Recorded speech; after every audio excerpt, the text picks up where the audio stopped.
ఖచ్చితంగా భయపడే వాళ్ళు పోయినారులే. ఏదో 6-7 మంది రియల్ ఎస్టేట్ వాళ్ళు ఉన్నారు, పోయినారు. ఇంకా మిగతా వాళ్ళందరూ పోలే, మిగతా వాళ్ళందరూ పోరు కూడా. ఎందుకంటే మీరందరూ కూడా వైఎస్ఆర్ కాంగ్రెస్ పార్టీ ఫౌండర్స్ కాబట్టి, వైఎస్ఆర్ కాంగ్రెస్ పార్టీ పెట్టకముందే, జగన్మోహన్ రెడ్డి అనౌన్స్ చేయకముందుగానే మనం అందరం కూడా పొలోమని మనం చేరిపోయినాం. జగన్మోహన్ రెడ్డి గారి కోసం, వైఎస్ఆర్ కాంగ్రెస్ పార్టీ కోసం, రాజశేఖర రెడ్డి గారి కోసం మనం అందరం కూడా ఆ రోజే చేరిపోవడం జరిగింది. ముందే ఆయన అనౌన్స్ చేస్తాడు అని లీకులు వస్తాయన్నమాట. చూడండి, ఆ రకంగా మనమేం భయపడక్కర్లే. ఖచ్చితంగా గతంలో నారా లోకేష్ చెప్పినాడు, కేసులు ఎన్ని ఎక్కువ వస్తే అన్ని పదవులు వస్తాయి, అంత మంచి పదవి వస్తుంది అని ఖచ్చితంగా జరగబోతుంది. అదే మీరు ఎంత నిలదీసి ఆ తెలుగుదేశం పార్టీని నాయకులను ఎంత ఇబ్బంది చేసి కేసులు తెచ్చుకున్నారనుకోండి, ఎన్ని కేసులు వస్తే అంత మంచి అత్యున్నతమైన పదవి 2లో వస్తుంది అని చెప్పి మీకు తెలియజేసుకుంటున్నా. అర్థమైందా రాజా? సో డెఫినెట్ గా ఇంకా వాళ్ళ ఓపిక కేసులు ఎన్ని పెట్టిస్తారో చూద్దాం. ఎన్నైనా సరే రెడీ. ఈ కేసులన్నీ మనం కొట్టేపించుకోవచ్చు. మన గవర్నమెంట్ రాగానే అన్ని విత్డ్రా చేసేస్తాం. ఏమి ఇబ్బంది ఏం లేదు.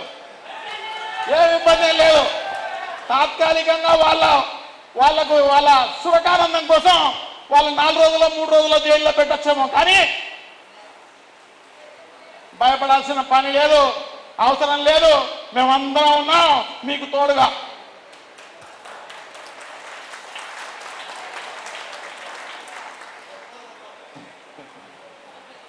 సో డెఫినెట్గా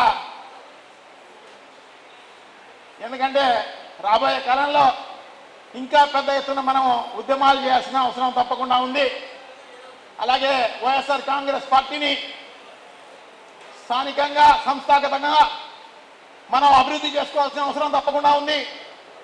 ఏదో చంద్రబాబు నాయుడు గారు లేదు కాబట్టి మనకు ఓట్లు వేస్తారు, వద్దు, అటువంటిది వద్దు.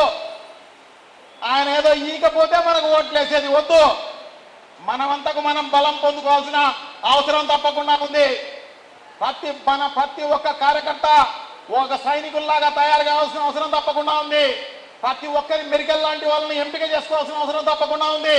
ప్రజలందరూ మనమందరం కూడా బాగా కష్టపడి పనిచేయాల్సిన అవసరం ఉంది.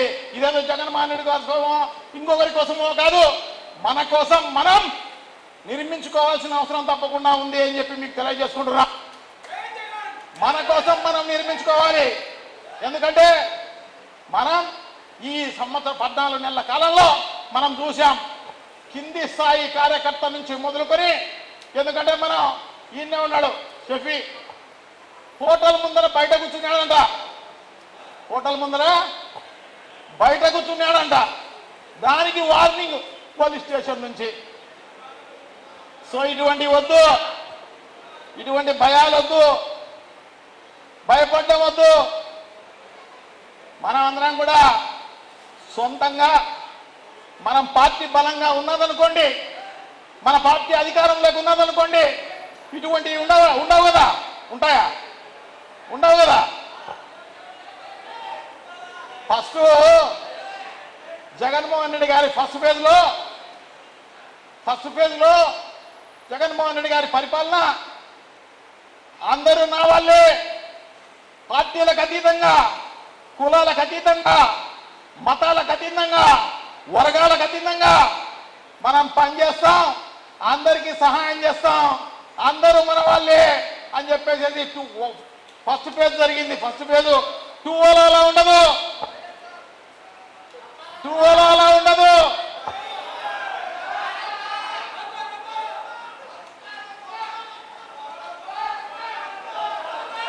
అంతకు అంత వడ్డీతో సహా తీర్చుకోవాల్సిన అవసరం తప్పకుండా ఉంది.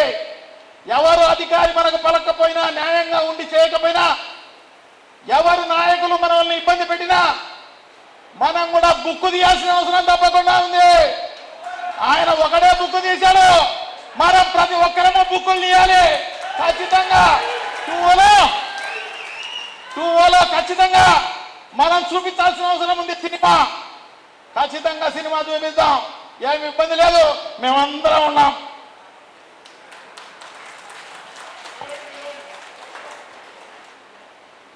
తప్పకుండా మనం పార్టీ బలోపేతం చేసుకోవాల్సిన అవసరం తప్పకుండా ఉంది. ఈ కార్యక్రమాన్ని విజయవంతంగా ప్రజల్లోకి తీసుకుపోవాల్సిన అవసరం తప్పకుండా ఉంది అని చెప్పి తెలియజేసుకుంటున్నాను.